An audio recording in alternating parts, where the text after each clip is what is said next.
Hello friends, welcome to the channel. The story I'm going to tell you today is the story of a millionaire who was touched by the sight of a little girl sleeping in the rain at a bus stop. This touching moment happened when Angelo Sodola, a 43-year-old Italian businessman, was returning home from an important meeting. He was so engrossed in his thoughts that he didn't notice where he was going until he saw a little girl sleeping at a bus stop.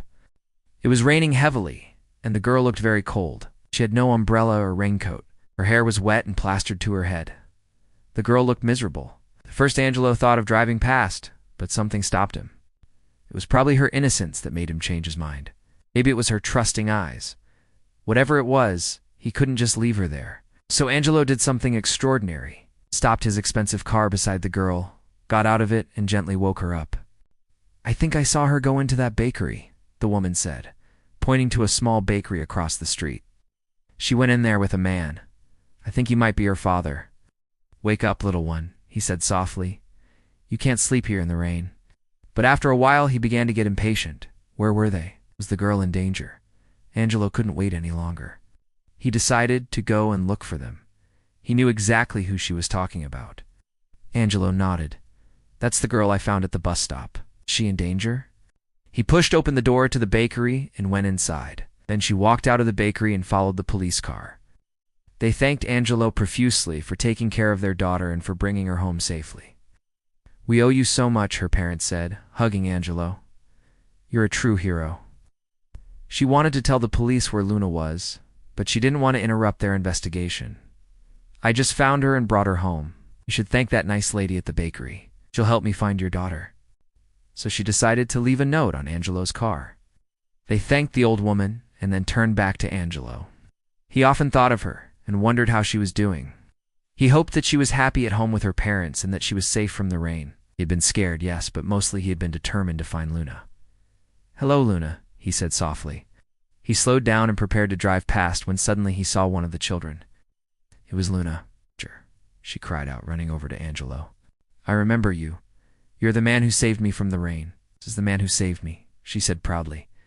"We promise we won't let anything like this happen again." "Thank you for coming, mister," she whispered.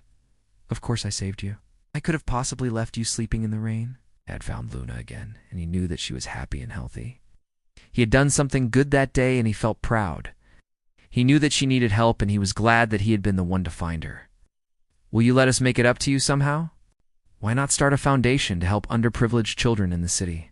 He could use his money and influence to make a difference in these children's lives." He threw them balls and played tag with them and even told them stories. He had such a great time.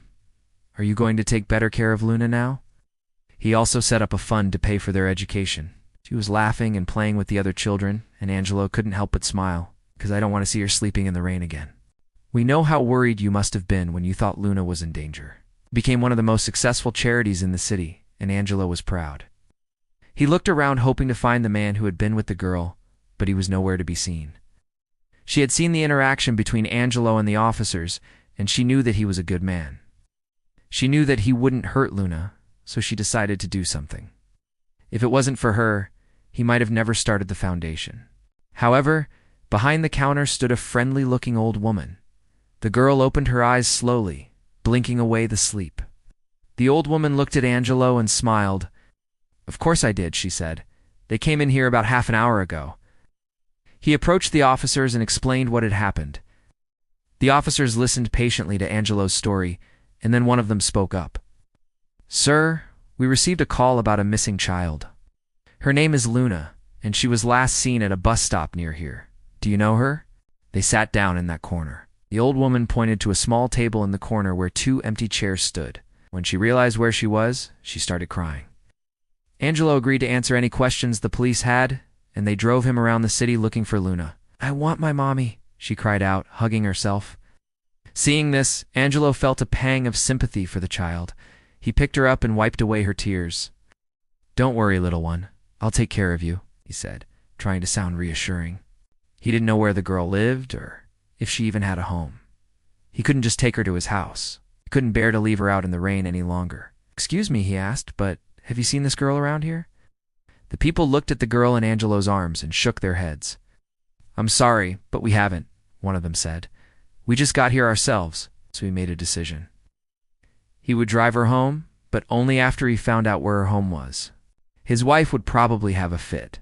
Besides, what would he do with her? He was a busy man, couldn't take care of a child.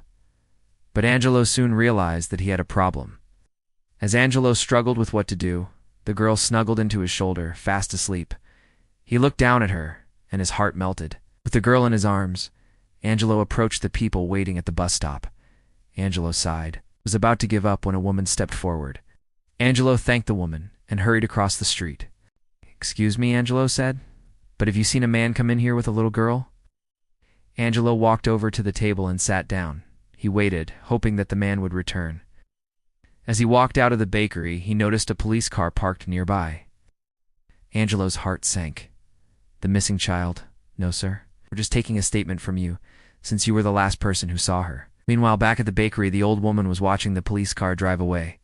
She took a piece of paper and wrote something on it. When the police finally tracked down Luna's parents, they were overjoyed, but Angelo shook his head. "I didn't do anything." The parents looked at each other in surprise.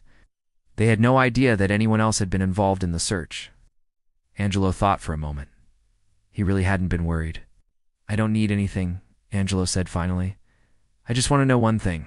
The parents nodded solemnly. "Of course, Angelo." From that day on, Angelo never forgot the little girl sleeping in the rain. One day, a few months after the incident, Angelo was driving home from work when he saw a group of children playing by the side of the road. She was the same little girl he had found sleeping in the rain. But now she was happy and healthy and full of life. He stopped the car and got out. He walked over to the children and knelt down beside them. Luna looked up, and her eyes widened in recognition. Angelo hugged Luna and ruffled her hair. Luna beamed at him and then turned to her friends. Angelo spent the rest of the afternoon playing with the children. When it was time to go, Luna ran up to Angelo and hugged him goodbye. Angelo ruffled her hair. "Of course, Luna, any time." As Angelo drove home that day, he couldn't stop smiling. Thought about the other children he had played with, and he got an idea. And so, Angelo did just that. He started a foundation that provided food, clothing, and shelter to underprivileged children in the city. Over the years, Angelo's foundation grew and grew. He knew that he couldn't have done it without that little girl sleeping in the rain. So whenever Angelo saw a child sleeping in the rain, he would remember Luna, and he would remember the good he had done.